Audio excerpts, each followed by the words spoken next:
Hello, welcome to Loot Level Chat, the podcast from Loot Level Chill. My name's Mick Fraser, and I'm joined tonight by Kieran Singh and Steve Chambers. What's up? Hello. No Lyle Pendle, his internet is still taking a crap on him. It's almost like BT don't know who they're dealing with. I know, it's ridiculous, man. I mean, that man's name is legendary. How can they not know? Isn't it, that someone like Lyle Carr, God damn it! Even when he's not here. I can't help doing that. Like, he's been married for like a year. It's literally been like a year or something. It was like September. Years of ingrained memory, mate. And I just keep saying Lyle Carr. I feel really... I'm sorry, Lyle. Lyle Pendle is not with us tonight. Lyle Carr is dead. He's no more. As I know. He just doesn't exist anymore. It's a dead name. Lyle Pendle. He's married. And has no internet. Not here. And he's got no internet, so he can't see this Anyway. anyway. So really, we can say whatever we want. That's true, actually. Can't we? We can even He's say not if he's going to Pokemon. listen back either, is it? Come on. Pokemon shit and Sea of Stars was rubbish. I can get on board with that. Yeah, that's why we're here. This is the dream team. He's going to be back next week. He's going to want to talk about Pokemon and Mina, I'm sure. But Yeah. we'll see what happens. Anyway, next week is now, really. This is the thing about recording a week in advance, because I'm talking shit. I feel like I've had weeks off. I've discombobulated All over the shop. We haven't even got games to talk about. Well, we've got games to talk about because there's always games to talk about because there's millions and millions of games. It's everywhere. It's a 50-year-old industry, like we spoke about a few months ago on the pod. There's loads of games to talk about. We haven't got games we've been playing really to talk about because we're all sort of either under embargo or waiting for stuff to land or Life, whatever. Yeah, so everything's sort of on the quiet now. So what we're going to do instead, because there's a lot of stuff floating around at the moment where there's a lot of games being made into movies. Let's put it that way. Loads. And there's movies or movie franchises being made into games because we've got Bond is out this week at time of listening. We've got recently, we just had Mortal Kombat 2's just been out. We just had Mario Brothers 2. We've got Street Fighter coming at the end of the year on the small Exit 8. Yeah, Exit 8. We've got Backrooms, which is video games adjacent. I feel like Backrooms is video, and then like you got Resi coming as well in the works. Oh yeah. Oh, there's another Resi on the smaller screen. Yeah. We've still got The Last of Us is coming. We've still got Fallout is still around. I think they're doing a third season off. So we're going to have a chat about all things game to movie and movie to game related.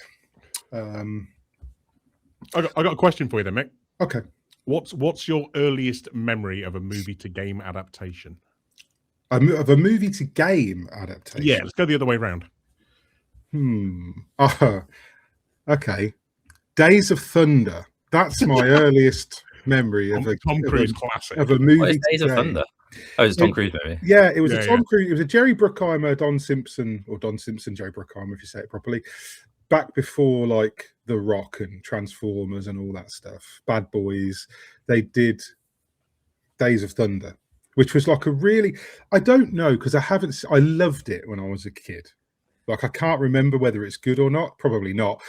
But it was a Tom Cruise 80s vehicle. Forgive the pun. There were a lot of Tom Cruise 80s things where they just threw Tom Cruise at stuff. And some of it was good and some of it was really bad. And I think Days of Thunder was one that is considered like a cult classic, but it's quite a bit bad. mediocre at best. Yeah. And it was about the Indy 500 or Daytona? It was Daytona racing. Yeah, it was that. It was American turn left. Oval racing, yeah. Yeah. And I remember vaguely. Actually, there's this one I remember, the Days of Thunder video game, and I can't remember the game, but I can remember that I played it a lot. And I can weirdly remember like the box because it was like a digitized. I'm sure it was like a digitized Tom Cruise, because Tom Cruise doesn't allow his likeness to be used in video games. I don't know if he did then. Is that a thing? That's the thing. That's why if you play the Minority Report game from like the Xbox 360, I think it was on, and the main character that Tom Cruise plays in the films is just like a generic blonde guy. Oh, okay. Because he doesn't like his likeness to be used. I don't know why he's anti allow his likeness to be used in games. Weird Scientology thing, maybe. Don't know. Possibly. I think that's partly why like that recent AI thing with like him and Brad Pitt was taken down so fast, because he just won't allow it. Yeah. But yeah, Days of Thunder, and the other one I always remember was RoboCop. I always remember the RoboCop game, the old side-scrolling shooter. Yeah. I think the earliest one I ever had was the adaptation of Batman when that was first out. I don't remember that. No, it was kind of mind-blowing for the time, because it was one where, again, you had like side-scrolling sections and just like batarangs and there was a lot of that stuff going on. But it also had like Batmobile chase sections where you would fire out like a grappling hook at lampposts and use it to turn yourself around corners. And that blew my mind as probably like an 8-year-old. Why couldn't the Batmobile turn corners by itself? I have no idea. But using a grappling hook to do it is badass, isn't it? Yeah, it is, to be fair. Here's a lamppost, straight round, job done. Yeah, that was the earliest one for me, I think. It used to seem to be a much bigger thing. Like, you still get them now, I guess, with things like Avatar, I guess, is a recent one I can think of. It's more series tie-ins, I think. There's less direct adaptations of movies as video games. It's more like that RoboCop game from a few years ago. And, pulling the series Avatar, I was really quite struggling to remember, because tie-ins is one thing. I don't necessarily it's hard to. I don't know whether you consider like a game based on a movie, like Avatar, Pandora. What's it called? Avatar and Frontiers of Pandora.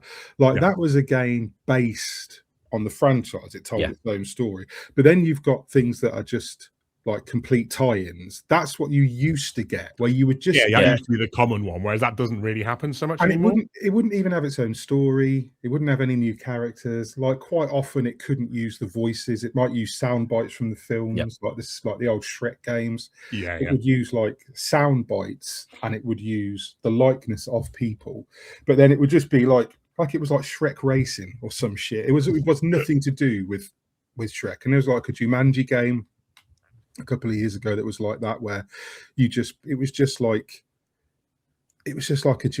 quite a generic top-down like action game. Right. I remember that. Yeah. Where you could just play as the 4 characters from Jumanji, but there was no specific. It wasn't its own entity really. No. It was just, let's put The Rock and Kevin Hart and Karen Gillan and Jack Black on the box, and then. Well, that's what's selling it, isn't it? It's using the franchise to sell it. Yeah. Using those famous faces. But when you get a proper game based on a movie and it's its own thing, like the Avatar, I like the Avatar game. I thought it was really good. It's one that's been on my list to play for ages. Just haven't had a chance to get to it at any point. But you're a bit younger than us, though, Kieran. What's your sort of memory of a game based on a movie that you might have? I've got 2. I think the first one must have been. I used to have my first console was a Game Boy Color. No, not Game Boy Pocket.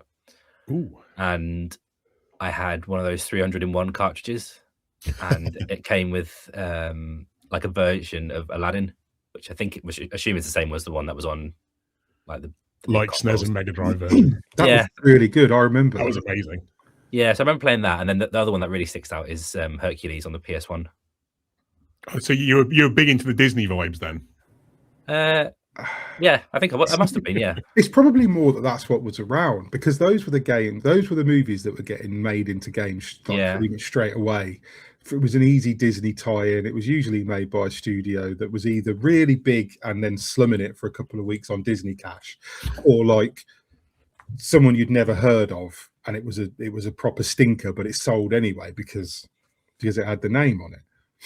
But then you pull out a blinder like The Lion King. Well, Hercules was genuinely. Yeah, Hercules. I've never seen the Hercules one. I remember the Star Wars. There was a Star Wars. I think it was a side-scrolling Star Wars, and I don't know if it was like specifically A New Hope or Empire Strikes Back. It wasn't like Super Star Wars on like the stairs. There was a Sarlacc pit bit. Every time he did a lightsaber spin, like spun like 360. Yeah. It was Super Star Wars. Yeah. God, I had forgotten. I can't remember if that was based on specific scenes or not. I think it just. I remember it being hard as balls. I know there was a Tatooine level because that's the one I'm remembering. You probably do a whole episode on Star Wars games. There's so many of them, and so many good ones as well. Fucking hundreds. Yeah, Star Wars. In terms of like video games, Star Wars does tend to have a pretty good ratio. I think it's got more. I think there's more good Star Wars games than bad overall. In fact, I can't really think of many that are total stinkers. Like Battlefront wasn't great. Battlefront 2 fixed a lot of the mistakes.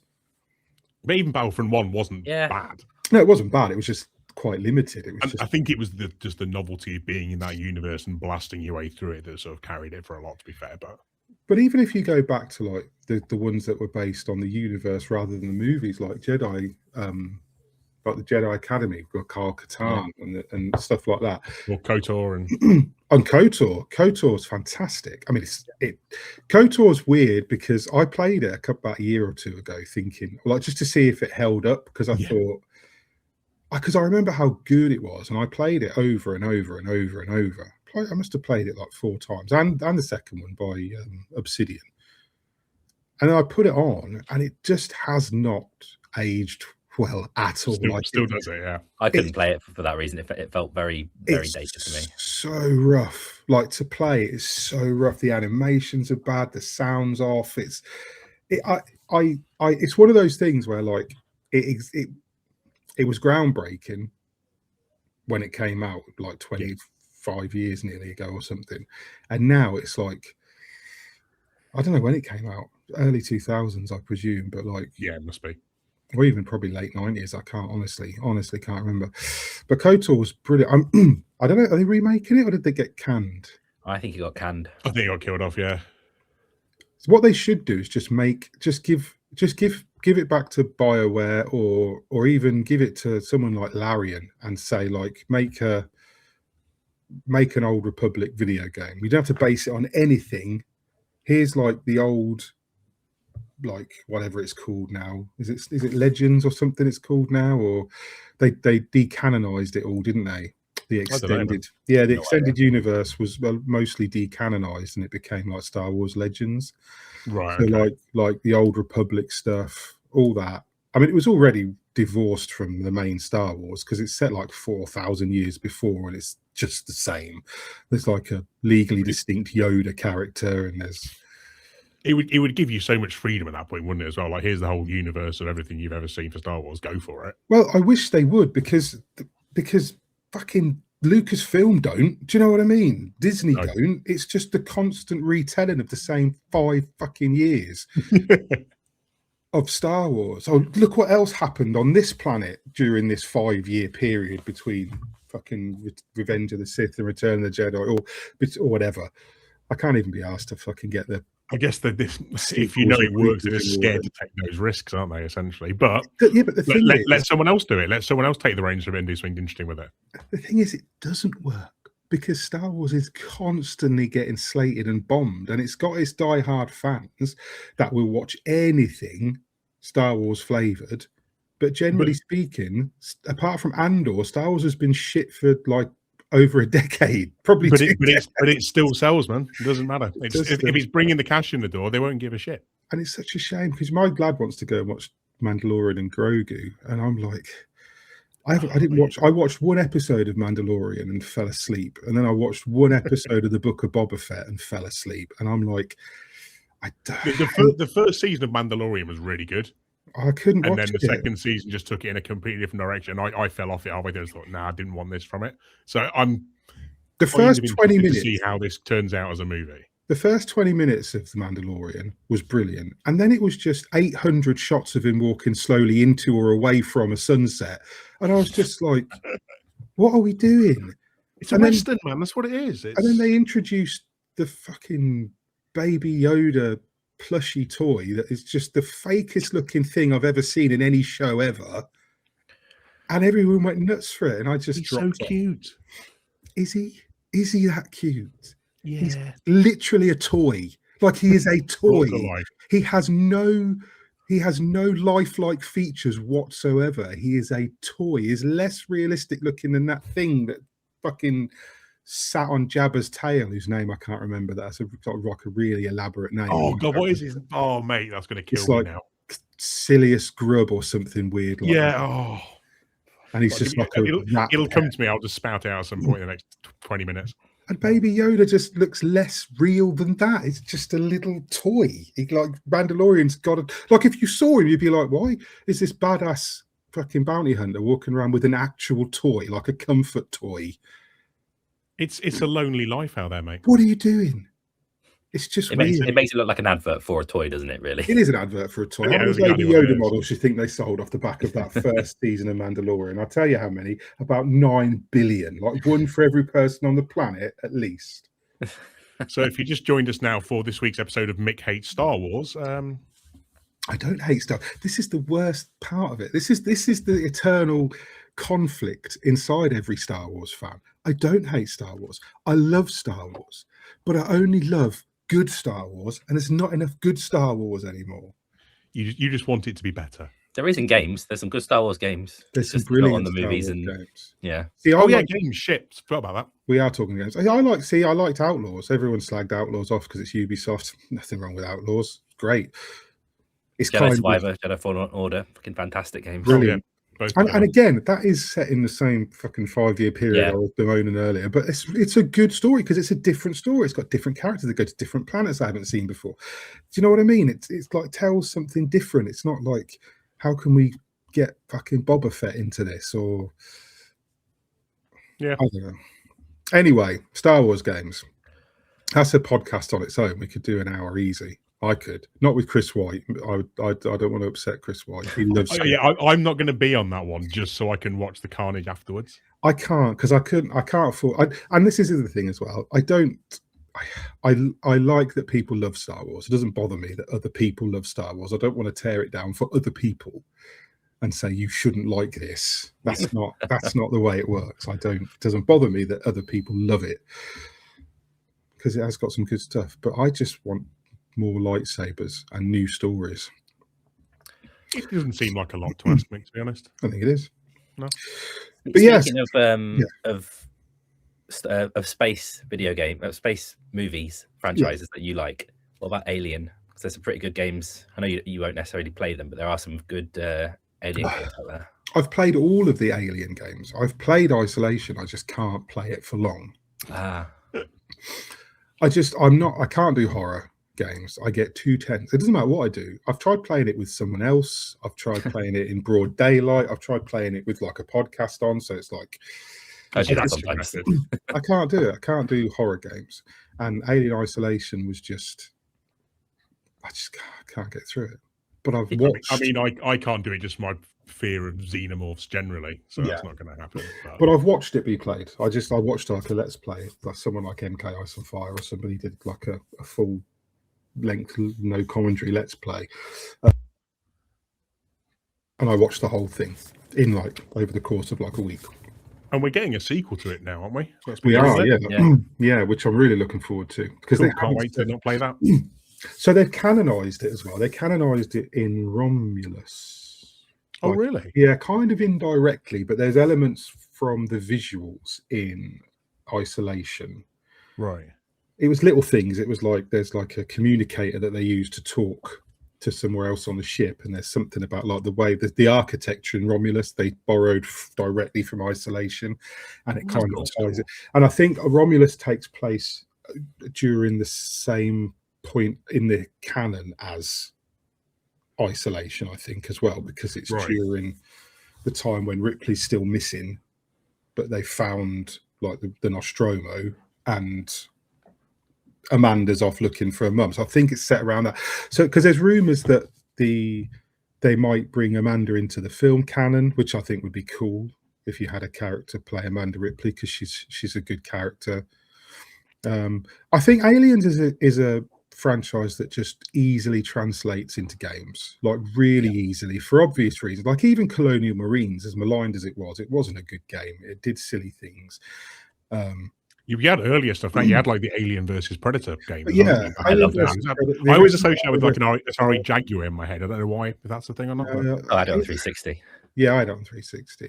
I tell you, Alien 3, there was an Alien 3 game back on, I want to say that was probably, I don't think it was first PlayStation. I think it was like SNES. That feels like Mega Drive or something, man. Mega Drive, maybe. The Alien 3 game was really quite good, where you just sort of went round as Bold Ripley and You had like a flamethrower, and you had to rescue colonists and destroy the face. That was like, I remember playing that a lot. It was like a side-scrolling platform. Just takes David Fincher's dark vision and just turns it into it just turned it into a real fun game. And then there was like but recently we had like Aliens Fireteam Elite. That was really fun. That was a great quite into that. Yeah, it was real good fun. I'm looking forward to the sequel to that. That's out soon.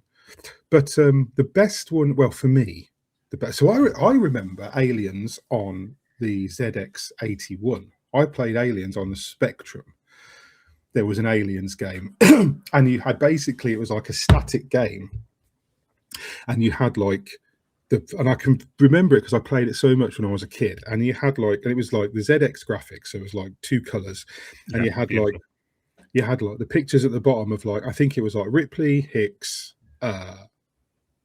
Bishop, Gore, Burke, and Vasquez. I think I was going to say Vasquez would be the other choice. I remember Vasquez and Burke, and I remember obviously there was Ripley, and I think it was Hicks and Bishop, or Hicks and Hudson, and they were along the bottom. And the idea was that you had to keep jumping between them because like their heart levels would get raised. Right. And when they did, you had to jump between them, and like an alien would appear and you had to shoot it, and then you would like go to the others. And it was just that. But I remember that. But no, my favorite Aliens game is Dark Descent. I think Dark Descent is the one that really just... It's a very good game. It was just pitch perfect for me. Like, I'm not saying it was a perfect game. I think I gave it a high score because I reviewed it. But I'm not saying it was a perfect game. It had some issues. But the atmosphere, from like the visuals to the sound effects to the writing, the camaraderie of the Marines, the fact you could name your Marines, which I love being able to do that in games. And then if you lose them, you lose them. But then if they survive, your mates get slaughtered. Yeah, but if they survive, they get promoted. And you had this thing where the aliens would like not necessarily kill them straight away. Sometimes they'd drag them off, and you had time to rescue them, or you could find them. And it was just, and also a really good story. Like, it had a really decent story. It told a unique standalone aliens story, which is not something that's that. I know Isolation, but I said like what I said in the review for Dark Descent, which is another life now. But what Alien Isolation did for Alien, Dark Descent did for Aliens. It was that right. It nailed that feeling. That feeling. Claustrophobic tunnels. Everything was dark. You can see by flashlight your Marines are shitting themselves. The aliens you could barricade rooms and set up turrets, and the aliens would come through the walls, and like it had all these like sound bites taken just for fan service. It was just really, really well made. Really tense as well. Like I actually found that more tense than Alien Isolation. Yeah, I struggled with Dark Descent at times because I was like, this is just like even if you put it on easy, like the aliens, once they came at you, and there was like a crescendo moment, and the facehuggers were in it, and it was like. Yeah, that was a real. So you definitely go for a VR port then, Mick. Yeah. No, I played because I played Aliens. What was it called? I reviewed it a couple of months ago with the comic graphic novel characters. I played that on VR, and I couldn't. I couldn't handle it. Like they were coming at and like just like jump in, and it's a more of an action game than a horror. There's not a lot of creeping dread. It's just like your motion sensor goes. You turn around and it's like dropped through the ceiling, and then you just jump scare central. But I reviewed the non-VR version of it. I can't remember what it's called now. Aliens. That sounds like a better plan. Oh, damned if I can remember what it's called. It was pretty good. It's made me try and think if there's any more sort of light-hearted adaptations. Not Aliens. I mean, it's always like no, more for like video games and movies. Oh, the light-hearted Aliens musical. Like, I guess you could call SpongeBob. Like there's been like SpongeBob games recently that was actually really good. The Battle for Crinkly Bottom, or was it? What, is that the Noel Edmonds Battle for Bikini Bottom? Is that Bikini Bottom? Crinkly Bottom was Noel Edmonds. That was the blobby version. To be fair, that was the British. That's true British patriotism when you remember Crinkly Bottom. So SpongeBob was a more light-hearted. I can't really, because the light-hearted ones are for kids, kind of, right? Yeah. Like if you're gonna make a kids film into a cartoon or into a game, or vice versa. They're your light-hearted ones, like because they always try and sell like the movie adaptations to like adults. The With, like, hard-hitting ones. with like varying degrees of, because there's like a Hellraiser game coming soon, isn't there? Which looks grim. Which I won't play. I mean, I'm intrigued to see it being played. Again, I probably won't either. But again, long format YouTube. Let's go. I can do that. Yeah, I don't do horror much. But yeah, so yeah, sorry, Karen. I was gonna say, if we're trying to think of more games, I did a little bit of research before the call, before the recording, just to pull up a big list of games. If you want to run through some sort of like quick fire ones, Go on and hit me. Can remember Toy Story 2 on the topic of kids ones. That Toy was a Story 2 was classic. I don't think fantastic. I've ever played a Toy Story game. Yeah, You the know- Toy Story 2 No. was a banger. Yeah, really good. Yeah, I played a lot of that. You don't 3 remember that? wasn't bad either. And again, are these ones where they've done straight adaptations of the movie? No, it was Or like use their own little worlds and yeah, stories? it was like a third-person action adventure game. It was like had like platforming stuff in it. I think you played as Buzz or Woody, or Buzz and Woody at various Yeah, intervals. it was Buzz, and then you got like little every sort of like level. They were quite big, and each one had like a set of like power ups you could get. So you could get like rocket boots that would let him fly along really fast, or wing upgrade that could let him glide longer and stuff. And it was really, Toy really good. Story, so it was set in like bedrooms and Yeah, so everything was garden like, and Oh, stuff. just on big scale. yeah, everything was like micro machines. Everything was massive. So you were like climbing up the bedpost and using the mattress to spring up onto whatever. And I'm assuming there's like a chase when you're on the back of RC as well at some point. I think you race him, and that's what you use the rocket boots for. Ah, okay. yeah. And then there was just it was one of those like collectibles everywhere. Yeah, you'd like it actually, Steve. Yeah, that sounds right on my street. Yeah, grab coins and see stuff like this is what they should be remaking. Yeah, man. Put a Oh, coat. sure, Kieran. Peter Jackson's King Kong. I remember that as well. That was a I good game. remember that being the thing to get an easy 1,000 Yeah. achievement points. Yeah, My friend got his Everyone went cousin to mad play for it for him for that. That was yeah, I remember that game. I don't think I played it. I think I just remember it as like one of those things that at the time everybody was talking about because the I film remember- was crap. that was early 360, wasn't it? Yeah, they made a big deal about how cinematic it was. There was there was no crosshair, for example, when you were shooting and stuff. It was all just eyeball it. Free aim.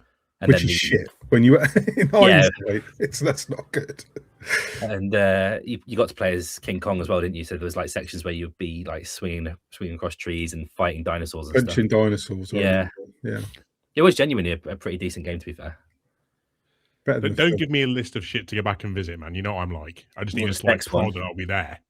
Spider-Man 2, the movie Spider-Man 2 game. the That best was, Spider-Man and never still played any of it. Insomniac Spider-Man. yeah, that was probably, if I was thinking of like best movie adaptations, that was the one that I was like It was the obsessed with one- when I was growing up. It was the one that really got like the web swinging right. Like proper physics, and it had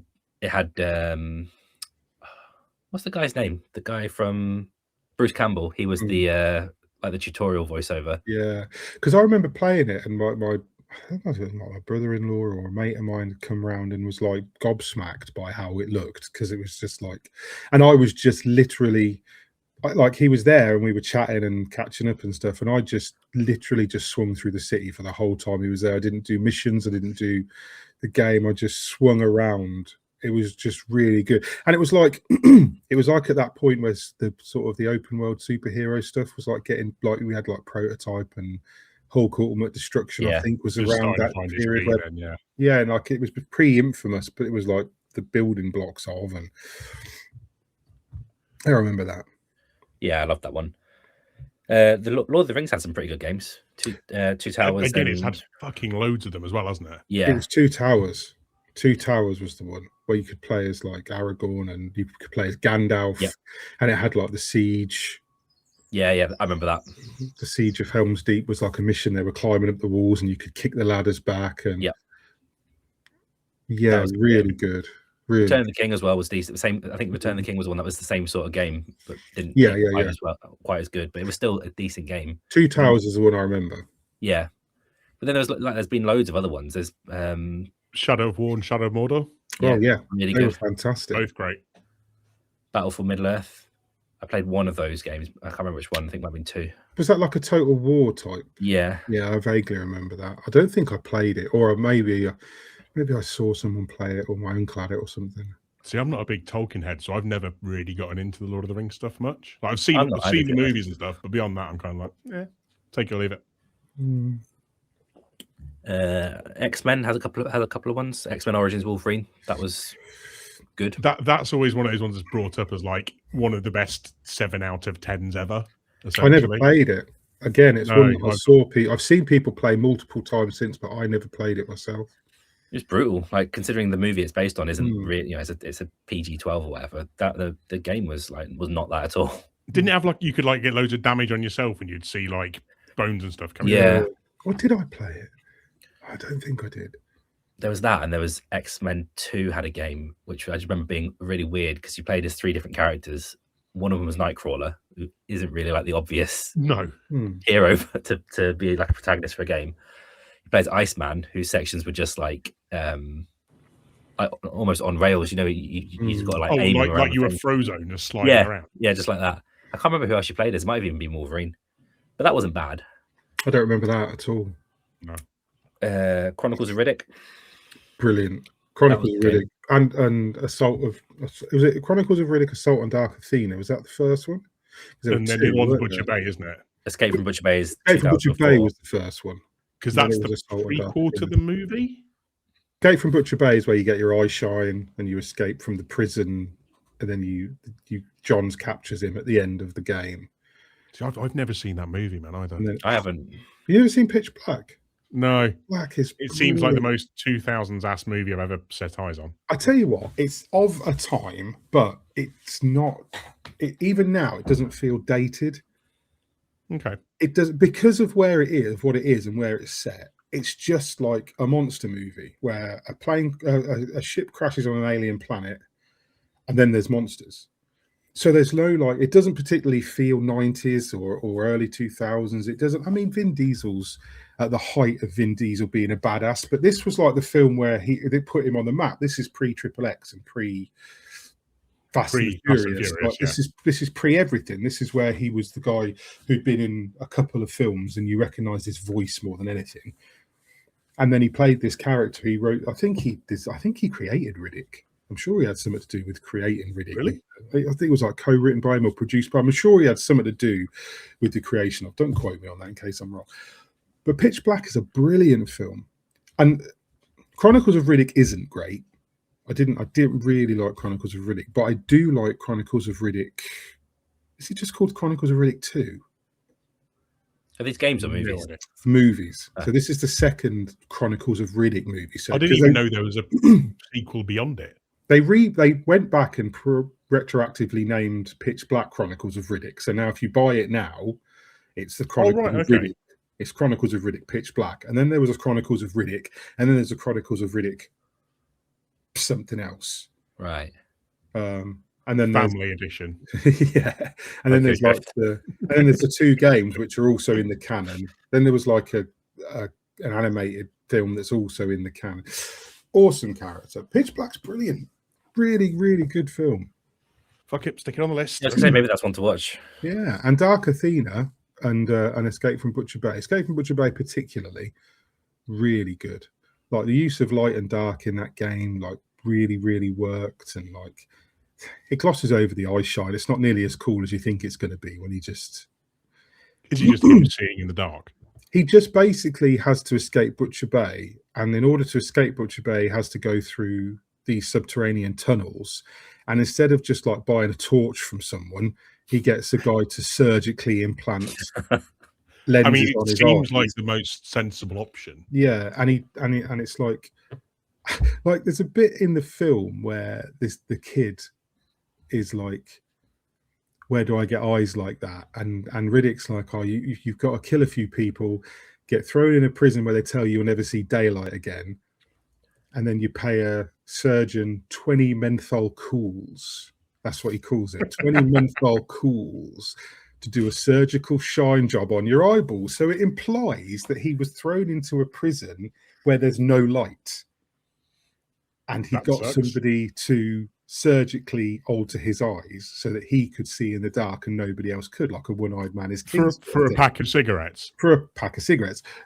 That's what I assumed it was. And then when you play Butcher Bay, it's just a normal prison but he's got to escape through some dark tunnels, so he gets his eyes surgically grafted rather than just, like I said, by a torch or a lighter or anything else, or anything else that's not a surgical operation in the but that's what he does anyway. It's one of those. It's a prequel, so it has to tie everything. So Of course it does. he has to show you where he gets his goggles and his vest and his iconic vest. Yeah, The all important the black vest in Riddick, white vest in Fast and the Furious, multicolored vest. Oh god, I'm never going to unsee that now, am I? Yeah, he's got to have he's basically, his franchises are just based on which color vest he's wearing at any given time. Do we know what it is in Triple X? Is it like a red one? It's just like a multicolored vest. It's probably a red vest in Triple X. Yeah, it wouldn't surprise me. There's definitely a vest. I think he wears a vest with like a Parker jack coat at one point. So it's like, what's the temperature in that room, man? It's just confusing. But anyway, we've gone off topic again. Well, speaking of, I guess, early 2000s movies, what about The Matrix? Oh, what's it called? Enter the Matrix. Enter the Matrix was the one where you played as Jada Pinkett Smith. Yeah, that was the tie-in canon with the movies, wasn't it? It's sort of wove in and out of the story. I thought that was a really good game. It was a good idea, and it wasn't a bad game. What was the really shit one? Path of Neo was the other one, which let you just play the events of the first. Oh, was that it was? I remember one felt a lot more janky than the other. The best thing about Enter the Matrix was the lobby shootout was in it. Yeah. And when you played it in the game, you had all these cool slow motion moves and tricks and. I played that scene so many times. Yeah, because the lobby shootout was phenomenal in the film, and then it's the iconic moment, isn't it? Play through it in the game was, and again, this stuff was quite experimental and a little bit like because bullet time wasn't I say it wasn't as big because bullet time was like Remedy, wasn't it? Remedy created. Yeah, that was the Max Payne. The first time seeing it. So it was a thing, but it wasn't done quite like this. And you had the soundtrack played while you were doing it, and it was just really stylish. And I think I just played that moment of that game over and over again, like multiple times, because it was just really. I wouldn't know what it looked like now. I wouldn't even want to watch it now and ruin it. I remember the controls being difficult because there was so much. Maybe that's what I'm remembering with the jankiness is like controls being. It was because I guess if you think of like bullet time in Mad Max, it was basically diving forward, backwards, left or right, wasn't it? Whereas in this, you could do like flips off walls and you could do sideways cartwheels, and there was like button combinations for everything, and there was loads of things you could do. There was a lot of younger people don't realise that there was a real dark time before standardized controls were a thing. Oh god, yeah. Where developers would just chuck a fucking action on any button, and you'd have games where you can jump with triangle forwards, but if you want to jump backwards, you've got to press X. Why do I have to do this? You got to press Y. Yeah. That's if you got lucky and they hadn't stuck it on a shoulder for no apparent reason. You can shoot with square and you can dodge with the right trigger. Okay. Like, what? It's bad enough now if you pick something up and reload isn't on square, it completely fucking throws. Oh, yeah. So I don't know how it's managed nowadays. You can reload by holding down this button and pressing this other button. And they used to do stuff like this. And then it was like Wild West on it. Because I always think it's COD controls. Everything's COD controls now, really. Because I remember when I think in Halo, if you go to the Halo control menu, you get fish sticks, which is the control scheme is called fish sticks. Oh, of course it is, which is COD, because they're not going to put Call of Duty in their game. But if you used to, I think it was like Halo 2, it might have been Halo 1, or I don't know, but one of the Halo games started doing it, where if you went into the menu and you had the standardized controls, you had the normal Halo controls, and then if you flipped it, you'd get fish sticks, and fish sticks was COD, which has become standardized, which is like square reloads, triangle swaps weapon, click the stick to crouch, click this stick to melee or whatever, and it's like everything became standardized. But back there was a dark time when that didn't happen, and you just Halo was always is it jumper bumper for me. Yeah, you'd always have those on the shoulders, and you're actually swapping back to anything else after playing like a session on Halo completely through you again. I can't, even if I play a Souls game, I switch the controls. I go straight into the menu and I take the attacks off the right bumper and trigger Off the straight shoulders. away. Really? Yeah, put them straight back on square On and the face? triangle. Yeah, Oh, standard attack square, heavy attack triangle, and then I do whatever with the triggers and the bumper. that feels weird for a I soldier. hate it. I hate having to use triggers to attack. It pisses me off. Anyway, I think it became ingrained after spending 40 hours just in Undeadburg the first time. yeah, And that's just so there's games that don't let you change it. Yeah. Like there's games where you have to have the controls that way, and I just get used to it. I feel like Crimson Desert was that way. You had to just play with the controls that it gave you, and some of those were fucking silly. But and if it is, I just get used to it. But if I can change it, I'll go and change it. yeah, fair shout, man. Mad Max. Mad Max. Oh, Mad Max a good was game. open world. super good, and it had the Arkham Mordor control like combat system. Yeah. It's kind of slowly making a comeback. I've noticed with a few things recently. I've been playing like Dead as Disco. That combat style is definitely rearing its placed head a little while ago. I love that combat style. Spider-Man, great. the Spider-Man games do it. Just give me an indicator, and I press the button. It does something cool. We're simple, man. And I like the fact that Mad Max told its own story, and it wasn't like this looks like Mel Gibson or it looks like Tom Hardy. It was just it's a new Max. You had a story. You had a cool car in the desert. At the weather system, that was the big thing, wasn't it? The weather, like dynamic storms. Yeah, and stuff. sandstorms and shit going on. And Australians. Yeah. Crucially. Perfect game. Yeah. I've had that downloaded on my my Legion Go for ages. I keep meaning to play it again. I got it, and I can't remember. I reviewed it, I'm sure, once upon a time, many moons ago, because I used to have the promo disc of it. Oh, nice. It's the kind of thing you always see on sale for like $2.99. Yeah. It just perpetually. I tell you what, anyone who's listening or watching, if you haven't played Mad Max and you liked Mordor, you liked Arkham, or you liked that sort of, it's really, really worth getting. Don't be put off by the fact that it's, because I can't remember who developed it now, but don't be put off by the fact that it's Mad Max and it's not a big franchise. I know we had like Fury Road and Furiosa and stuff, but Mad Max is still kind of like a bit of a cool classic vibes. Yeah, but it's really worth playing. Was it one of the Avalanche studios? Yes. Yeah. I can't remember which one. It was. Neither can I, but it was. Yeah. What else we got? Texas Chainsaw Massacre. You guys don't play asymmetric. Oh, what great memories we have. I assume that's Dead by Daylight. Asymmetric horror multiplayer game, yeah. Yeah. Oh yeah, you played it with us. You played it with me and Lyle, didn't you, Steve? Yeah, I got chased around by fucking Lyle. Brilliant. Oh god, the first game that we played, I think we played as the survivors, didn't we? And we loaded into the basement, and you were shitting yourself. It was horrendous.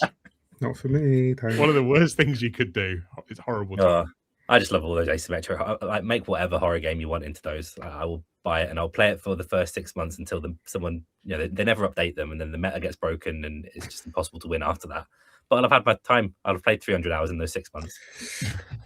Is the new Halloween one asymmetric? Yep. Yeah. So you're just getting more of what you wanted then. Brilliant. Yep, exactly what I want. Cool. Can't wait for night one of that with you. Brilliant. The Warriors. This one was one of my favorites when I was growing up. This is PS2, wasn't it? Yep. Yeah. The Warriors was good. Another classic film.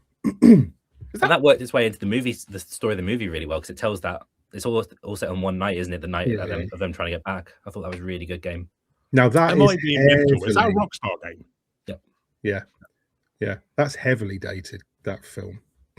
It's like 70s, isn't it? Yeah, that's like everyone's wearing like denim waistcoats. Yeah.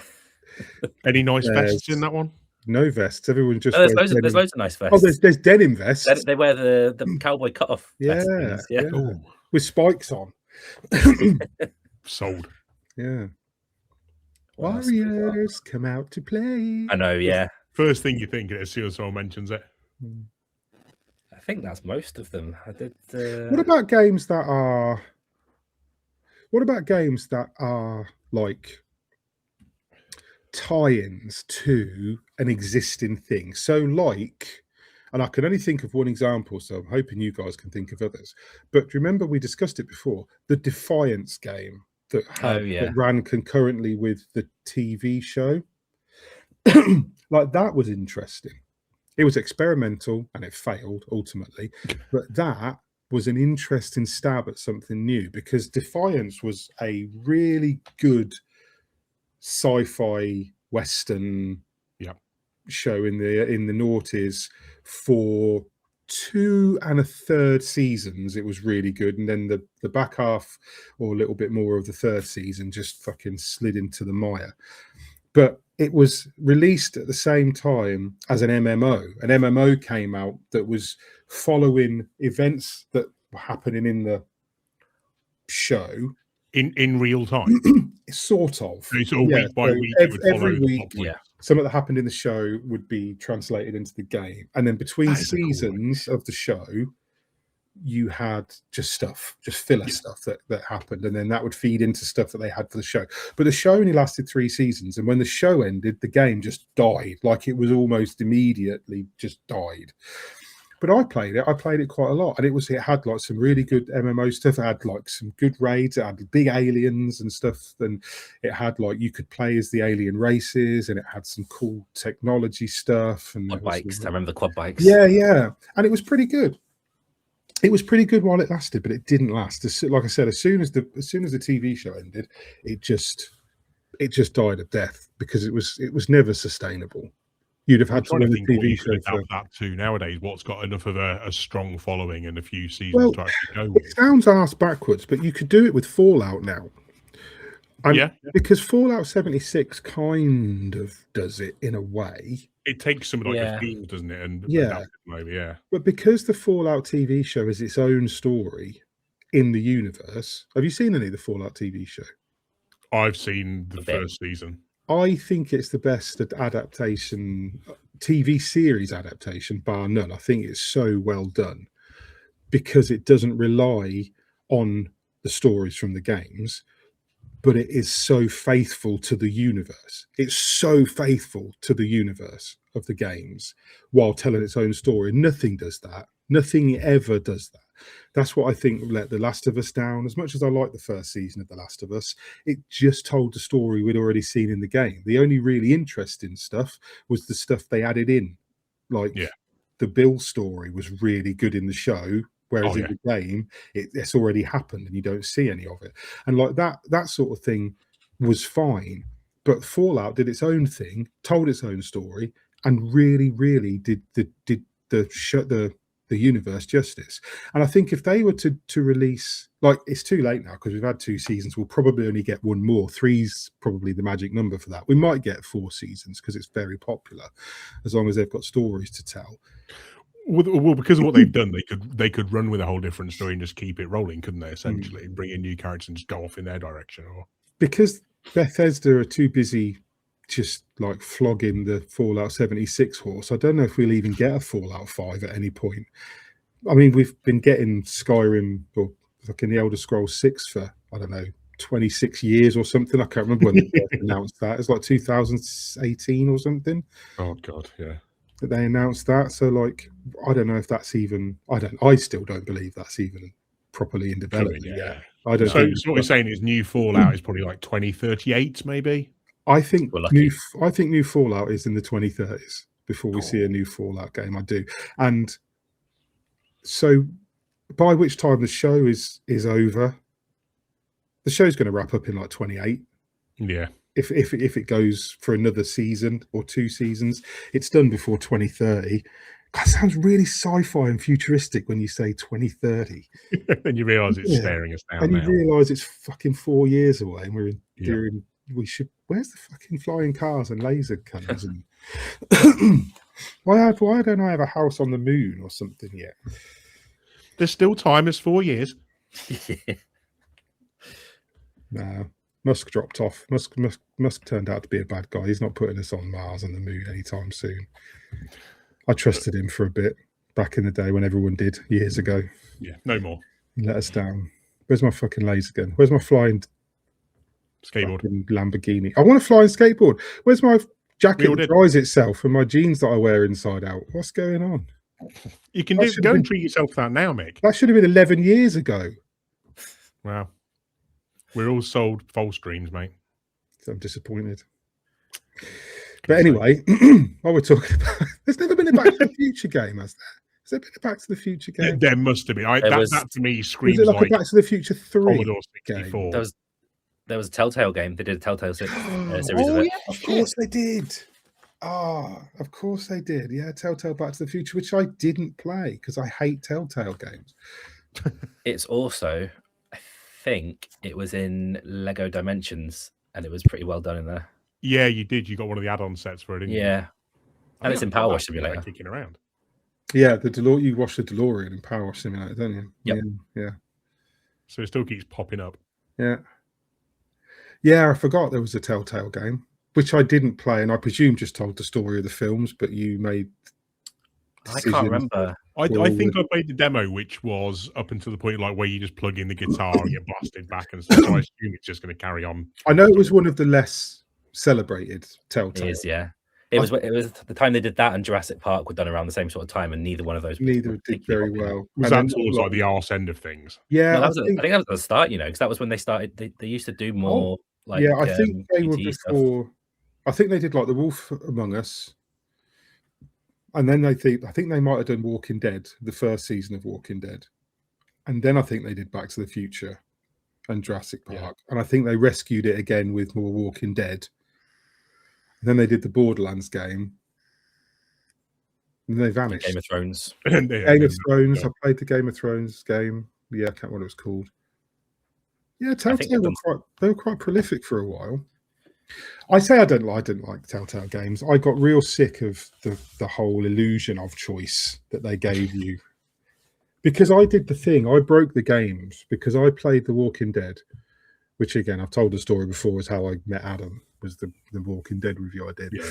But then I reviewed that, but then I went back and I played it again, and I thought, I'm going to make all different choices. I'm going to go back and I'm going to see what happens. The same thing happens.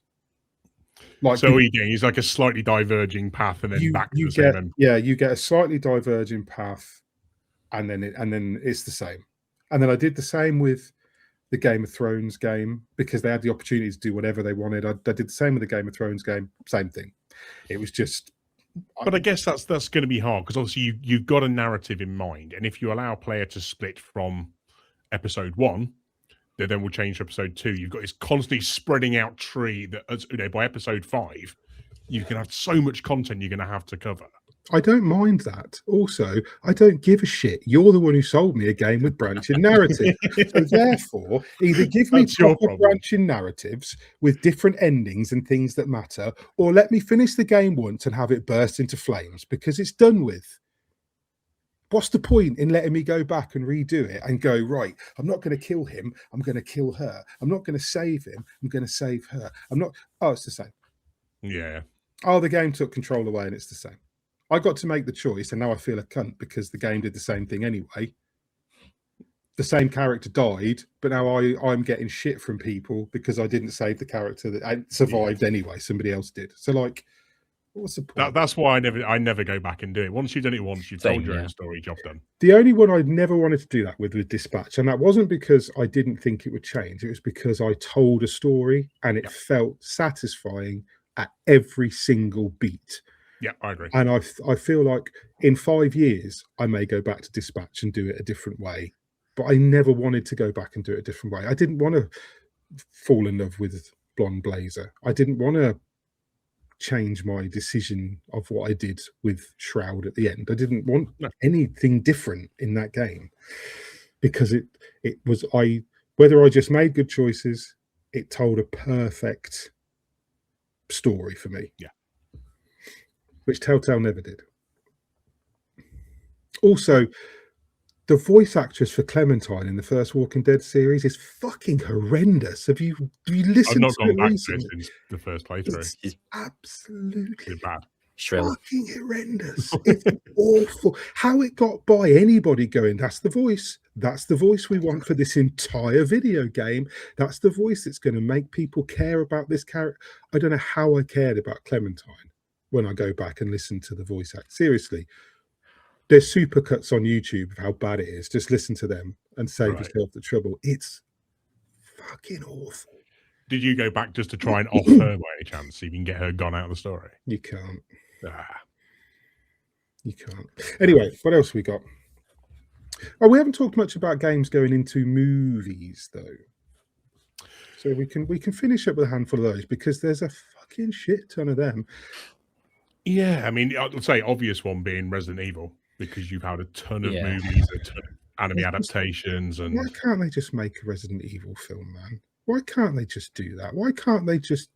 And you don't even like the universe of Resident Evil has got a lot of characters. It's got a lot of locations. It's got a lot of different viruses. It's got a lot of stuff. Why can't they just give us a story that tells the story of Umbrella Corporation unleashing some monsters, destroying a city, and a bunch of heroic police in military fucking fatigues killing them, but do it properly? I mean, you have you watched the first Resident Evil adaptation in a while?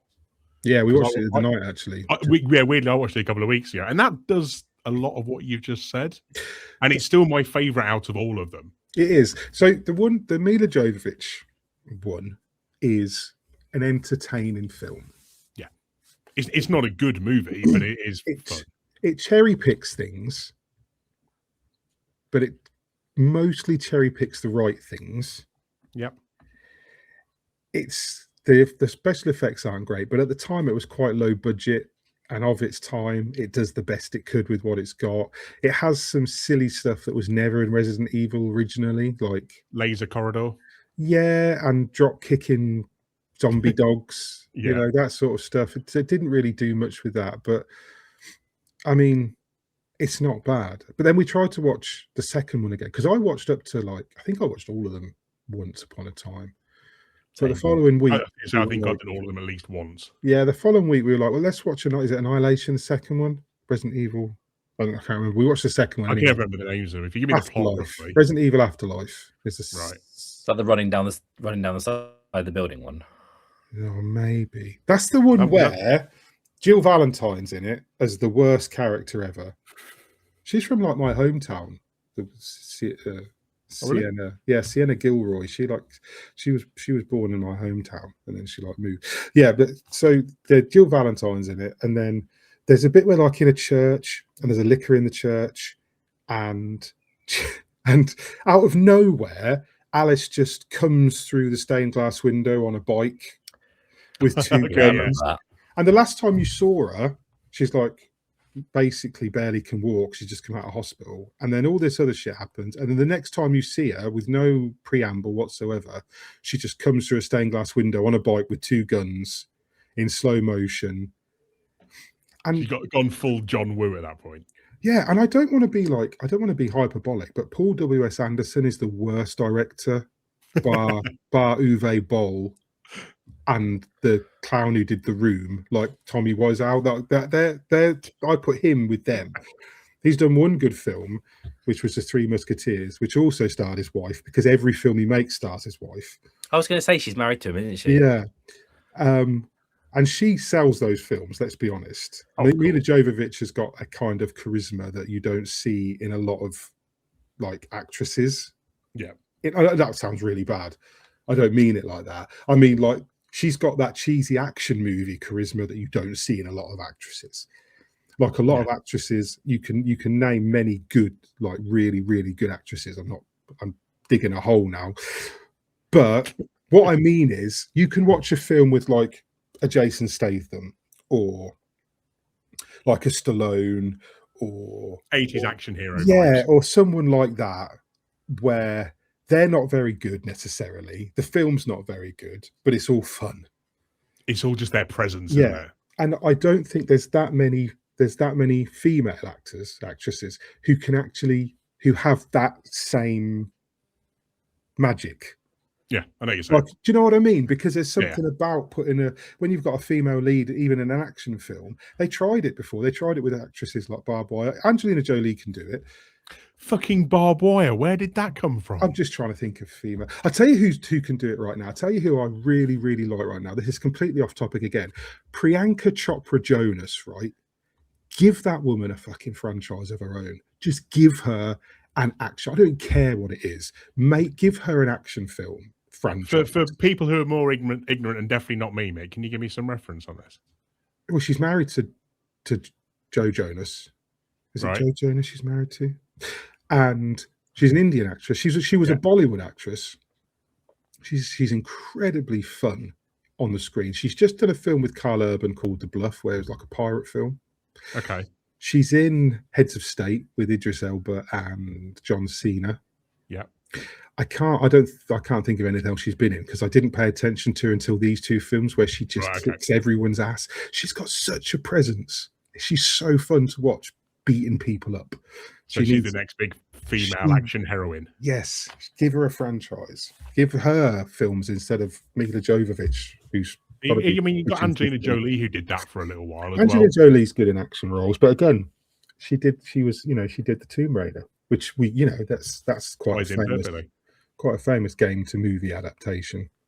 I don't think I've seen any of those either. I saw the more recent Tomb Raider adaptation, which was fine. The Angelina Jolie, the first Tomb Raider, is a lot of fun. Silly throwaway stuff. Daniel Craig's in it in an early role before he was famous, and he was jacked. Oh, really? Yeah, he's in that as he plays an American with a bad accent. It's got Ian Glenn is the villain in it. Yeah. Chris Barry's in it. That's really fun. The second one's atrocious with Gerard Butler's the bad guy in the second one. And then there was obviously the Alicia Vikander one. I really quite like that. Thought that was pretty good. I thought that would franchise, and then it just didn't. They never made another. That's the one with Walter Goggins as the bad guy now, isn't he? Yes, yeah, and Chris. I can't remember the character who plays her dad. He's in Brassic and really, really big British actor. Looks like a cad. Looks like somebody that would shag your mum. My dad. He looks like my dad. No, he looks like somebody who would shag your mum who's not your dad specifically. Okay. What's his fucking name? I'm gonna have to find his name now because he's a really, really good actor. But I've just realised you've got tie-ins between various actors and actresses who seem to be doing more video game movies than normal. So Walter Goggins obviously being an obvious choice there. Yeah. Mila Jovovich Dominic West. Monster Hunter as well. Dominic West. Yeah, Dominic West. He was in The Wire for quite a while, and then he's a British actor. But I wonder if actors or actresses get a taste for the video game lifestyle. I don't think they do. Keep putting themselves up for it. I think Paul W.S. Anderson just wants to make easy money off of things that already exist, and he can't make a film without putting his wife in it. I think that's just all. That's just the entire connection. Yeah. Have you seen the Monster Hunter movie, mate? Because I haven't, and it's one of those things. Obviously, I thought you probably would have done. She's in that, isn't she? Yeah. Is that him as well? Is that the same director? Yeah, it's very bad. Yeah, it's just very bad. I tell you what, it's as a popcorn film. It's not like you have to get the first 20 minutes of it out the way, because the first 20 minutes has got is it like T-Pain? I don't know what or is it I don't know. Anyway, she's like a soldier. She's got a squad with her. She's the leader of the soldiers because she's the most badass. Yeah, of course. And then something happens and they go through a portal into the Monster Hunter world. There's Scylla in it, but it's just like giant spiders. No. They all die. Her entire team dies in minutes, even the ones who seem like they're going to survive a bit because they've got some story. But Paul W.S. Anderson does that with every fucking character. Just thought, fuck them, get them gone. Every character. Every film he does, he introduces characters that have badass lines and say something cool, and you think, oh, he's gonna, and they die. And he does the same with these. They all just die.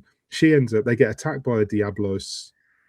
So I don't know how many monsters are in the Monster Hunter video game franchise. There's in the region of 200. A metric fuck ton. Yeah, some in the region of 200. There's 4 in the movie. There's there's Scylla, but again, they're just giant spiders. There's Rathalos. I'll say it's got to be Wrath in there. Diablos. Yeah. There's the Aptopos, the small monsters. Oh, the Apatonos. Yeah, the ones you murder for meat. Yeah, and then there's, I think it's I want to say it's Gormagala or something like that. It's the big monster at the end. Right. Okay. And then Tony Jaa is basically the hunter, and he's just dressed like one of the characters in the game. And she's dual blades, which is quite cool because she does this thing where they they glow with fire somehow. I can't remember what she does, whether she gets Rathalos to breathe on them or something, but she's dual blade main, and Tony Jaa is like great sword and bow, and it's like it's just not very good. Like it's just, like for everything you could like. So there was an animated one. There's an animated one still on Netflix, which is Monster Hunter something. I can't remember what it's called. Look it up on Netflix. The animated one's really good. It's really good. It's got so many monsters in it. It's got the everything in it is like it's like true to the universe. Really, really good. Compared to this piece of trash, it's really, really good. Okay. I'm not a fan of Paul W.S. Anderson at all. I was getting that vibe. I've not seen it, but I remember reading about it on Twitter and thinking it was just absolutely bizarre. Either of you seen the film Tar? No, I know the name. It's like a psychological drama film about a woman who works. I think she's like a conductor, like an orchestra conductor. Yeah. And it's all about like she gets accused of misconduct, and it's like I think it's supposed to be quite harrowing. Is it her breakdown over it? Yeah. Or like loses her job and but then the end of the movie is it sort of like goes through all this like horror and turmoil and like like I said, psychological drama. And it ends with her conducting a live performance of the Monster Hunter soundtrack in front of cosplayers. So it's like right, gonna get that one on the list then for sure. Yeah, if you like Monster mental. Hunter. That's just when the director's just shoehorned in. Like, I really like this game. How do we get this in there? Oh, are you on mute, Mick? Whoops. Yeah, no, I've never heard of that. I may not watch that one either. There's a new Resident Evil and Tomb Raider coming, isn't there? Sophie Turner. Everyone's given us some shit, but I think she looks really good in the role. She looks spot on. She's worked hard. She's put on like 20 pounds of like muscle. She's been in the gym. She's taken glasses. She's taken it seriously. They've dressed her in the shorts and the top and the glasses, and people still aren't happy because everyone went, "She's got no tits." Oh, really? Yeah, it's like, dude, touch some grass. Do you know what I mean? Like, get a girlfriend. Just let it be. I think it does. So who cares? She looks really good in the role, and she's taken it really seriously, which is like, I like that. Like she's taking it really seriously because the Alicia Vikander Tomb Raider was very much based on like the reboot Lara. Yeah. Like there's little shots in that. It's on an island, like the reboot Lara stuff. Like it feels very much like. There wasn't really much of a nod to the classic stuff, was there? No, I mean, she's got the backpack and she gets the two guns at the end, and does a little wink and stuff, and she's got the character down. Because Lara Croft is a character, and there is a way to play her, and a way not to play her. Actually, I haven't seen anybody play her badly. Alicia Vikander did it well. Angelina Jolie did it really well. You just be bodes well for the future. You just be really English and really cocky. You've got to have cocky, you've got to have sass to be Angelina Jolie. You've got to be posh, and you've got to be a little bit arrogant, and you've got to be really fucking good with guns and kicking people. And really limber. And limber. Limber's important. It is. You've got to get those acrobatic moves in there. Yeah, you've got to shimmy. And you've got to not care if you have to shoot a tiger in the head, endangered or not. I have a question. Just are there any video game movie adaptations that you think are better than the games that they're based on? Because I can think of a really obvious one. So games that are better than the movies that are better than the games. Movies that are better than the games. Not off the top of my head. No, I'm struggling. For me, it's Sonic the Hedgehog. Because those games. I haven't seen any of those either. Oh really? The first one's really good. They're all good. I've not seen the others. I have zero Sonic love at all. So they're all kind of. I hate him. I think he's the worst character ever. The created. worst mascot. I hate him so much. I can't say I hate Sonic because the original Sonic the Hedgehog on the Master System holds a very special place for me. But everything since I can't be asked. I haven't played a Sonic game since Sonic 2. I've no interest in the character. I used to draw him. I'm not a very good artist, but I used to. I used to as well. I think everyone used to draw Sonic. No, I'm not a Sonic. I mean, even the artists kind of did that for the first movie before they got fucking beaten into the ground. Yeah. So. But it's because, the Sonic in the games has always been like too cool for school. And he's always been like, he's got his sneakers and his fucking click and all that shit. And Miles just is better as a character. I love Two Tails. Just iconically, Two Tails is brilliant. But like in the films, Sonic is different. He's not really cocky because he's like on the run in the films. He ran away from the Mushroom Kingdom. It's basically the Mushroom Kingdom. It's not. It's the fungus world where he was. He like ran away from that, and he's just he's like a teenager. He's just like he's just like this alien thing who happens to be very much like an American teenager who just runs. He's not even really like, he calls himself a hedgehog. He's clearly not a hedgehog. Like there's nothing hedgehog about him. He spikes out spikes. It's just his fucking hair. But he's still Sonic the Hedgehog, and he's so cool in the films without being like too cool, trying to be cool. He's just like, it's just really fun. And they're like, Jim Carrey nails it. Yep. What's his name? James Marsden. James Marsden's really good in it. In all of them, it's a really good. See, he kind of cheated because he had practice before this with Hop as well, which is basically the same idea. Yeah, very similar, like concept. Yeah. But and I've seen that, so I figure I've probably seen the Sonic movies now. There's a fourth one now, isn't there? Because isn't Jim Carrey coming out of retirement again to do? Because he likes playing this character. Because didn't he say he was done after like the second one? He'd retired.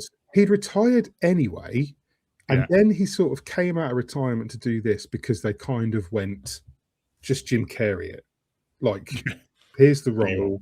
This is what he is. Just go nuts. And I hadn't seen a Jim Carrey like that since like The Mask and Ace Ventura. It's that level of Jim Carrey where it's just like, go fucking nuts on this character. It's a character. It's not you being a dad or being. Do you know what I mean? You're not a lawyer that can't lie or whatever the thing. This is you. Yeah, I do as well. I do as well. I'm not knocking it. I'm not knocking anything Jim Carrey's done. I like most of his entire career, but like it was just make a character. This is yours now. It's a skit show. Make a character, and he did, and he played it. It's perfect, and it gets more and more unhinged throughout the films. Okay, like the character. But then they introduced some really good stuff. Like the second one is they introduced like Idris Elba is Shadow Knuckles. He's getting a TV show, isn't he? Yeah, he's like Knuckles the Echidna, and then like Two Tails comes into it, and then in the third film, Keanu Reeves is Shadow. Okay. That's it, yeah. And like there's a fourth film now where they're bringing the girl. I think the girl, Amy. Amy, is that her name? The pink Amy Rose, isn't it? I don't know. She's. I think she's in. If only Lyle was here, he would know. She's in Sonic 3, isn't she, Bailey? But yeah, as long as they don't bring... hammer, she's got a big hammer, isn't she? Yeah, as long as they don't bring Charmy the fucking Bee into it. Well, yeah, that's your choice. That is way better than the it is. I tell you what, if you haven't seen them, Steve, you don't know what you're missing. The first one is so fun. The second one's great. The third one's great, but the first one is so fun. Like it's just a great film. I'll have a dredge through the streaming services and see where I can find it. Jim Carrey's just like on fire, and like the special effects are good, the story's good. Like I said, James Marsden plays a really good part in it because he's just like technically like the straight guy. It's just the everyman vibe. Yeah. Because he's like a cop who's like obsessed with the blue blur, and the blue blur is Sonic, but no one believes that he sees this blue blur that like breaks sound barriers and breaks his like he like camps out with like a speedometer trying to catch him, and it just breaks the speedometer because it's Sonic, and he's basically a speedster. He's the Flash. He's a Marvel speedster, but like not Marvel, a comic book speedster. But it's just it's really good. Yeah, I can't think of any other movies that have done that though. To be fair, it's easier to find shit movie adaptations for sure. Oh, there's loads. I mean, if you go back to like, so you go back the first one I remember was the Super Mario Brothers movie. Was the first game to movie. Oh, with John Leguizamo and Bob Hoskins, which was the first one I can remember. Because I loved it, and it's really bad. Like, don't get like it's an awful film. It's an awful adaptation. It does nothing good with the lore whatsoever. The lore of Mario, there is lore somewhere, but like, it does nothing with what the universe could be. It just turned it into this weird, punky '90s gritty sci-fi mess. I mean, even the Goombas were just weird. Yeah, but I really like liked weird it. lizard people. Yeah, Toad was just a dude. Yeah. You know, Yoshi is a literal dinosaur. Bowser is just an evolved Dennis Hopper. Dennis Hopper. He's got a long tongue for some reason, and then they de-evolve it. It's a very weird film. Awfully, it's just weird. It's just really. I like the idea in principle of making them like they're Italian, but making them like Brooklyn plumbers, like that kind. Like that's a cool concept. That's Mario Real World. Do you know what I mean? That's like they're a pair of Italian brothers. I don't think they're even brothers. I think they are. I think they're like adopted brothers. I think they're adopted, and because it's like Mario, and Luigi Mario. The Mario brothers, which is a way of explaining why they're called the Mario brothers when one of them's called Mario and one of them's called Luigi, but it doesn't make any sense. But like of its time, it was quite bad. I think it was always panned. I think it lost money and everyone hated it. But it's like kind of legendary now as being just the. It was the first step on us getting to things like Monster Hunter. The movie. It was one of the first that I can remember where somebody took a game and then just turned it into a film. And they like, how do you do that? I mean, they got the jump. You know, they wear the green and red overalls at some point in it. They get rocket boots to help them jump. Which like, I've forgotten about that. Those big chunky metal. Yeah. You know, the bomb is a wind-up explosive. Like, there's fungus everywhere because it sounds like their heart was in the right place. It just wasn't executed. I genuinely think there was some good ideas. I know it was like hamstrung, like quite famously by Nintendo. Didn't want it to come out or didn't want it to be made the way it was, and like tried to get involved. And it had loads of studio interference because at the time games were geeky and unpopular still. So like, who are you selling this to? Because no one cool is going to admit that they play Mario Brothers and go and watch this movie, and adults are just looking at it going, the fuck is this mess? It was like 92, I think it was, or 91. Yeah, early 90s for sure. 93. It just made me think, what was the other movie around the same time where the guy had like the NES Power Glove? And I want to say it's like Kevin from the Wonder Years, or I could be completely off on that. I know what you mean. I remember what you mean, but I don't know what it was. He had like this Nintendo Power Glove to do some magic bullshit. But yeah, there's been some shocking. I mean, Uwe Boll is quite famous for just destroying everything he touches, to the point where even he knows he's bad. Like he would go on like, is it Letterboxd? The movie review. Yeah. So he would go on like Letterboxd and slag other people off and like attack people that gave him bad reviews and stuff. Guy's fucking mental. But like he did Far Cry, the Far Cry movie with like Til Schweiger, which is just an action film. Is that the dude who was in Inglourious Bastards? Yeah, it's a German actor. It's quite big. He's quite big, and considering he did some stinkers, he's still quite, because he was in like, I watched The Ministry of Ungentlemanly Warfare the other day, and he's in that. I want to watch that. Yeah, he's quite good. He's in one of the Guy Ritchie. Yeah, he's in one. He's in. I don't know if it's one of the Mission Impossible films or if it's Night and Day. I think he's like one of the assassins that fights Tom Cruise. He's been around quite a lot. Very good actor when he gets to act. Like when he does, because he's obviously a German actor. He's done a lot of German films. He's very good. But he played the main in that, and then he did like the Blood Rain movie, and he did Alone in the Dark with Christian Slater. Yeah, Alone in the Dark, which is awful. Postal. Postal got a movie, which I watched when I was at university, because I thought that was when I must have been 18, and Postal 2 was funny back then. Yeah, not funny now. No. And then like he did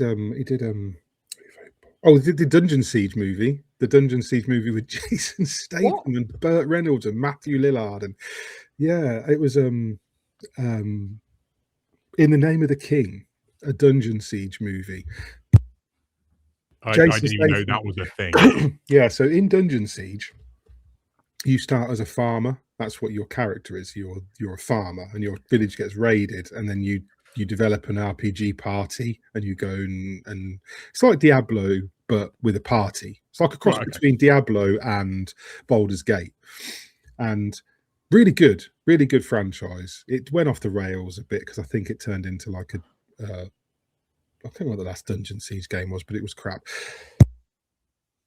So Jason Statham's character was just called Farmer, and I remember that like at the beginning, these like orcs that aren't orcs, like legally distinct orcs, raid his village and like kill his son and take his wife, and then like he fights his way through them all and gets his revenge and rescues his wife, and at the end he like holds her close and gives her a kiss. And I was like, remember you buried your son like yesterday, right? Like you do you remember that? Like while you're kissing and making up and you're really happy, you put your 8-year-old son in the ground because an orc. It's in the past, mate. You've got to let these things go.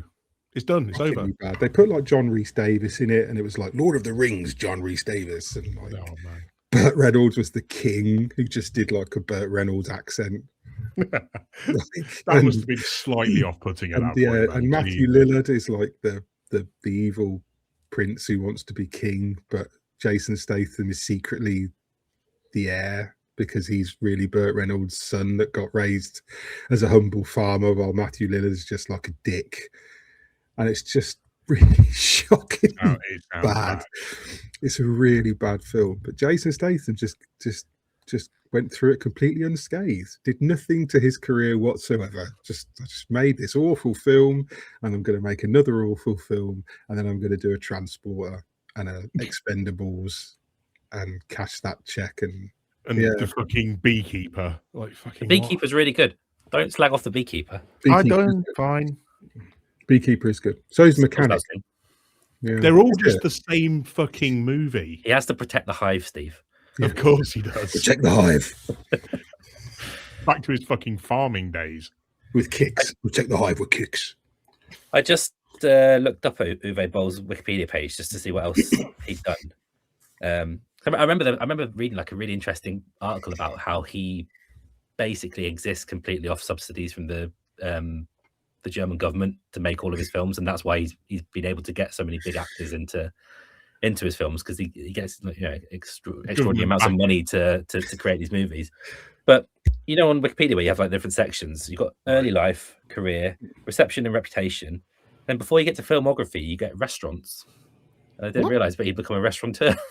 Oh right, okay. I remember reading about that or hearing about it sometime on a podcast that he did that. He got some good. He had one restaurant that won a bunch of awards, and then he planned to open 2 more locations. Neither restaurant opened. Oh, that's a shame. He just probably got drawn into another shit adaptation. You feel like he maybe missed his calling there somewhere. Like, this is what you should have been doing. I mean, a man who gets to live 2 callings is a lucky man. Like, he's a fortunate guy, especially if you're shit at one of them. Oh, he did. Have you seen the Rampage movie that he did? No, that's obviously I have a vague memory of it existing. It's not based on the game. No, but I've seen clips of it on TikTok, and I remember watching it and thinking, "What the fuck is this?" And then I googled it and found out it was him. It's basically a movie that just glorifies school shootings. It's a guy who becomes a school shooter, and at the end of it, he walks away. And in the second movie, he does it again, and then the third movie, he does it again. And as far as I know, there's no sort of like resolution or comeuppance for him. He's just a guy that goes around shooting people up. And that's who makes that film and thinks it's a good idea ever? You know what I mean? No, I thought I watched the Rampage with The Rock. That was quite good, actually. I quite like that. That was quite fun. He's done a few video game adaptations. He did Doom as well, didn't he? Doom, yeah. Doom is really weird. Doom is a really weird adaptation because it's kind of like the Mario Brothers in a way. And actually, it's kind of like Rampage in a way, in that they took the core concept and did what they had to do to turn it into a film. Because Doom had the Halo problem, which they also did with the Halo series, where how do you take a protagonist that has 0 personality other than killing machine, rip and tear. Rip and tear until it's done, and turn him into a likable or watchable protagonist? So they didn't even bother with Doom. They didn't even try. They just went, there's no Doom guy. Technically, Carl Urban, I guess, is Doom guy. Yeah. Even though he's called like John Grimm is his name. But then Dwayne Johnson is just Sarge, which is a nod to the Sarge character in the games, which does tie in. And yeah, it's set on Mars, and it as a gateway to hell, and they did the best they could, I think. And it has like the Pinky Demon, which I thought was weird but interesting, and it's got like the first person. Yeah, that's the bit I remember. It's That like was quite cool. Yeah, it's like 7 minutes or 6 minutes or something of a first person shooter where basically right near the end when he kills the Pinky Demon in first person, and I was quite, to be honest, again, it's of its time. It was 2000s. It was heavy metal soundtrack, and everything's testosterone all over the place, and it's just kind of like we've watched Aliens. Yeah, it's like we've watched Aliens. How do we shoehorn Doom into that template? And it's kind of not bad, really. Like, it's not a good film by any stretch of the imagination. It's not going to win any awards, but it's a decent adaptation. It's still got a better story than any of the Doom games. And they did the same. He did the same with Rampage. Because how do you make Rampage into a film? Because the main characters in Rampage are the monsters. Yeah, big old monkey. You play Lizzie and was it Lizzie, Ralph, and George. And there's another one in Rampage 2. There was a fourth monster added, but it's Lizzie, Ralph, and George. It's basically a Godzilla, a King Kong, and a giant wolf. Yeah. And I don't know why there was a giant wolf, but there's a giant wolf. It was like a giant werewolf in the game, but in the film, it's a giant. There's like a giant alligator. He's like a handler, isn't he? He's like a wolf handler. Yeah. And no, he's an animal handler because he's got George. He talks to the gorilla with sign language. Oh, that was it. Yeah. And the gorilla gets the serum and gets really big, and then the wolf gets really big, and then Lizzie is the alligator or the lizard that gets like huge. It's not bad. It's a giant monster movie, and then at the end, George is a good guy, and then they shrink him back down, and everyone's happy. And Joe Manganiello.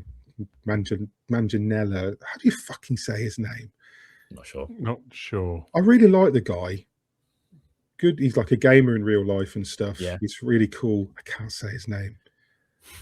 He was like Flash in Spider-Man as well. Yeah, Joe Manganiello. I always say Joe Manganiello. People go, that's not how you say his name. Yeah, him. Yeah. He's in it for like 5 minutes and he gets eaten by the wolf.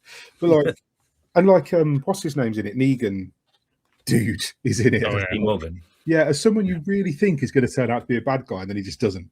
Like all the way through, I'm like, he's clearly the bad guy. It's Jeffrey Dean Morgan. He's an FBI or CIA agent. At some point, he's turned into a bad guy, and he's not. He's just a good character all the way through. He just remains a good guy, and it's just a happy ending. Just that's like a nice treat for him. All things considered. Yeah, he'd have to be a bad. He probably said, "I have to be a fucking bad guy again." I just beat this dude to death with a baseball bat, and I'm still getting death threats. Do you know what movie that I feel a little bit sad we never got is? Did you ever see the Uncharted fan movie with Nathan Fillion? Yeah, that was so cool. That's really so much better than the actual movie. I never saw the Tom Holland one.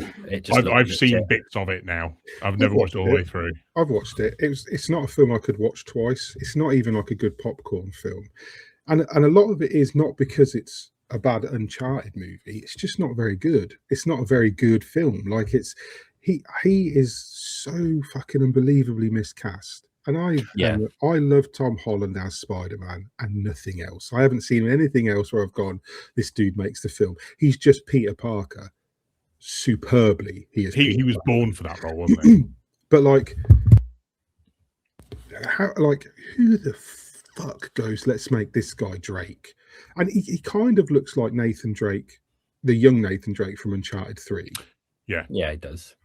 But I kind of can understand in a way Mark Wahlberg as Sully to an extent, because that feels like a miscast as well, man. It is a miscast, but I can sort of see the direction a bunch of executives were going in with that one, where they were like, because people weren't hating on Mark Wahlberg quite yet at this point. And he's a motor mouth. He's quite confident. He's got that thing. I mean, he's weird fucking god bothering shit now just puts me off everything he does. But back at that point, he was still Mark Wahlberg. I hate it, but I like Mark Wahlberg in films. He's done plenty of good movies. Yeah, Two Guns he's brilliant in. I like his role in the Transformers movies that he's in. I like Mark Wahlberg as I can watch him. He's a very watchable actor. So I can kind of see where they were going with that. But at the same time, you cast anyone else as either of those characters. Do you know what I mean? And like Nathan Fillion exists. Like Nathan Fillion, the answer's already there. Nathan Fillion did with that what Ryan Reynolds did with Deadpool. Except it worked for Ryan Reynolds, and for some reason they just didn't pull the trigger on the Nathan Fillion.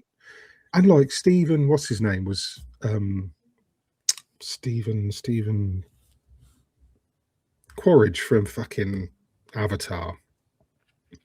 Nope. Stephen Lang. Oh, he was, wasn't he? Yeah. Was Sully. Perfect. Had a fucking cigar. He had a tash. Everything was right in that fan film. I watched it over and over again. I thought it was just superb. And I love Nathan Fillion. Everyone loves Nathan Fillion. Yeah. The guy's just like, he's just like another Brendan Fraser.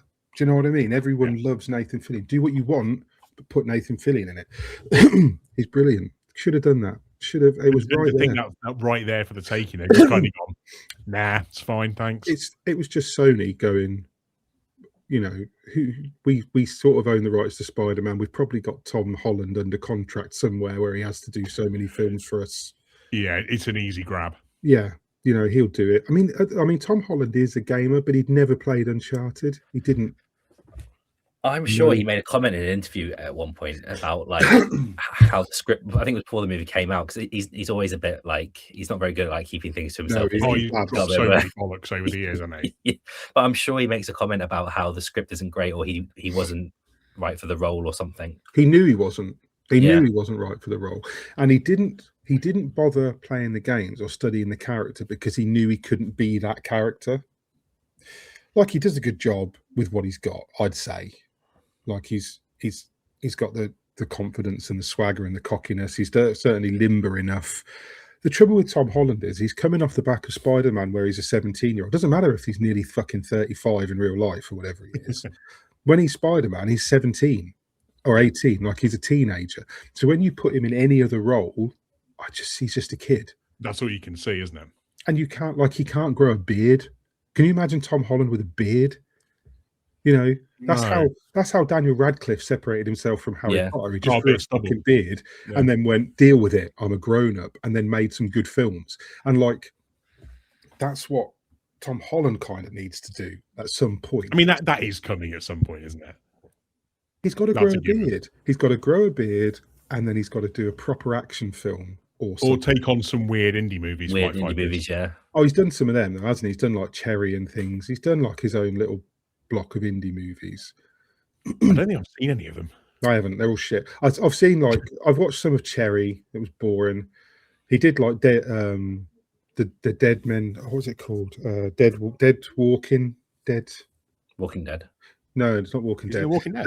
No, it's Dead Walking or Dead something like that. Where he it's like a world where you could hear each other's thoughts. It's like Daisy Ridley in it. Oh, okay. Crap. And it's based on a book that they tried to turn into something because they'd run out of Hunger Games and Divergence to turn into films. Oh yeah, we were in a bit of a lull of the teenage drama, aren't we? So yeah, it's not very good. And then but yeah, so I think at some point you'll get Tom Holland. You've got him in the Odyssey later this year. Oh yeah, that'd be interesting to see what he does with that. But again, he's just like a kid, and they've made everybody not got a beard. They made everybody American anyway. You know, he's like at some point. So you're like yeah, it's like Timothée Chalamet. You know, he's just. I love a bit of Chalamet. See, do you know, like, he started off as like a YouTuber doing like controller reviews. Yeah, doing all sorts of odds and ends, wasn't he? Yeah, and then like all of a sudden he's like one of the biggest stars in the world, and he's really good in Dune, and I just can't stand him in anything else. It's just anyway. We're just slagging actors off now. This is for the new section on the website where Mick just does one-word reviews for movies. We need this one. Good. I think we need to start. We need to start doing a movie podcast, even if we just do something for the Patreons or just like a monthly thing. We've got to do it because I can do movies all day. I'm more of a film buff than I am a game buff. I do films all day, like you would with music. If we did a music podcast, oh yeah, just like We should do movies. Who knows what's going to come in the future? Then we can mix up a bit. Who knows? Well, I know what's coming in our immediate future. The bonus pod, which is an episode of Mick Teasers.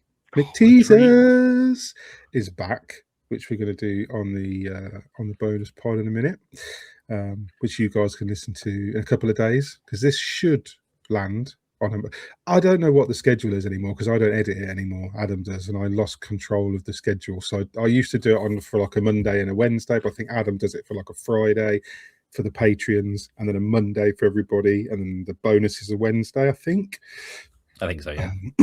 So I really should learn that, and then I could promote. Just don't look into it too deep. Just let it be a nice surprise when it pops up. Look, if you follow us on YouTube, you'll get a notification that says, so if you like and subscribe and hit the bell, it will tell you when there's a video out, and you can do the same on Spotify. You can follow us on Spotify and give us a like, drop a comment, tell us we're wrong, tell us we're right, get involved, and then you'll get notifications. Tell your mums, bring your mum. Mums are welcome, and dads, but they can wait outside. Anyway, we've not for any reason. No, just because. Yeah, it's colder outside. This is taking a turn. Yeah. We should end it before I get cancelled. Yeah, that's Adam end this. No, but in a serious note, yeah, go click like and subscribe and bring your mum. And we'll see you next week. Bye. See you later.